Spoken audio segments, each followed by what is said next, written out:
Hello दोस्तों, आज मैं अपनी दीदी के साथ गई थी मामा के घर।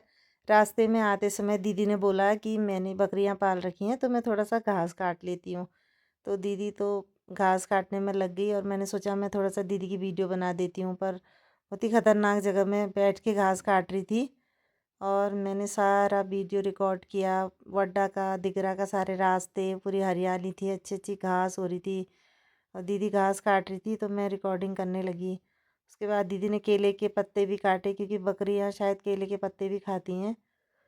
और मैंने क्या करती, मैं ऐसी बस वीडियो बनाने लगी। फिर दीदी ने घास को बांधने के लिए दूसरी घास लाई, फिर घास का एक पूरा गठरी जैसी तैयार की और मैं वीडियो ही बनाने में थी।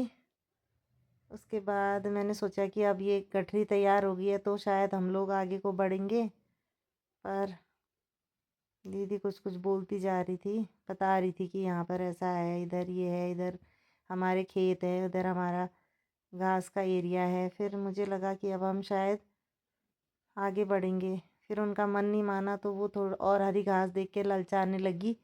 तो कह रही ममता मैं थोड़ी सी और काट लेती हूँ। फिर वो एक छोटी सी पहाड़ी के ऊपर और चढ़ गई अपनी बकरियों के लिए घास काटने के लिए। मैं तो उनका हाथ ही देखती रही। बहुत अच्छे से दराती चला रही थी, फास्ट फास्ट काट रही थी घास। थोड़ी सी घास और काट ली उन्होंने। तब उनको तो ये लग रहा था कि मैं बहुत ज़्यादा ले जाऊँ, पर कैसे ले जाते, हमारे पास कोई ले जाने के लिए कोई साधन भी नहीं था। तो पर वो घास काटना बंद ही नहीं कर रही थी। सोच रही थी पता नहीं कितनी घास ले जाऊँ मैं दिगरा से वड्डा के लिए। मायके से आई हूँ तो मायके की सारी घास ले जाती हूँ। काटने में लगी थी, मैं सोची थी जल्दी आ जाए क्योंकि नीचे मुझे अकेले डर लग रहा था। सुनसान इलाका था, चारों तरफ बस पेड़ जंगल घने घने। अब वो ऊपर चढ़ गई, मैं बहुत नीचे थी, मैं रिकॉर्डिंग कर रही थी नीचे से। फिर उसके बाद वो आ गई नीचे और थोड़ी सी लाई थी, इसे ज़्यादा नहीं। फिर वो जो पुरानी वाली गठरी थी उसको खोला, उसको भी उसी में एडजस्ट कर लिया घर जाके बकरियों को खिलाने के लिए। और ऊपर को भी देख रही थी, सोच रही थी और लेके जाऊं। फिर गठरी उठा के ऊपर चढ़ने लगी। थोड़ी सी चढ़ाई थी, रोड ऊंची ऊंची थी, पर वही है कि पहाड़ों की आदत है तो फटाफट चल रही थी और मैं तो पीछे से ऐसे हाँफने लग गई थी। अपनी घास की गठरी लेके दीदी आगे आगे, मैं दीदी के पीछे पीछे। हम सोचे थे कोई गाड़ी वाला मिलेगा तो गाड़ी में जाएंगे। मैं बस पीछे से रिकॉर्डिंग करते मुस्कुराते हुए जा रही हूँ।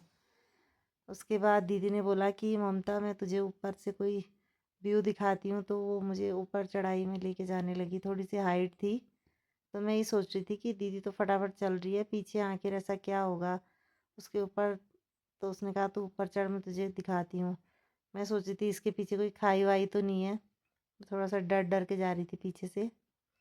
लेकिन जैसे हम ऊपर पहुँचे तो मैंने देखा कि बहुत ही सुंदर व्यू था। यहाँ पर एक बड़ा सा पेड़ था और एक बड़ा सा ग्राउंड, हरी हरी घास। यहाँ से ऐसा लग रहा था कि बहुत अच्छा सा प्लेन एरिया। ऊपर को एक रोड भी थी, यहाँ से चारों तरफ पूरा व्यू दिख रहा था। तो दीदी बता रही थी कि इस साइड से उस साइड को जितने भी पहाड़ दिख रहे हैं, वो दूर दूर के पहाड़ दिख रहे हैं, वो सब नेपाल का एरिया, नेपाल और झूला घाट। फिर हम लोग थोड़ी देर ऊपर खड़े रहे, ठंडी ठंडी हवा के मज़े लिए और यहीं पर ब्लॉग हमारा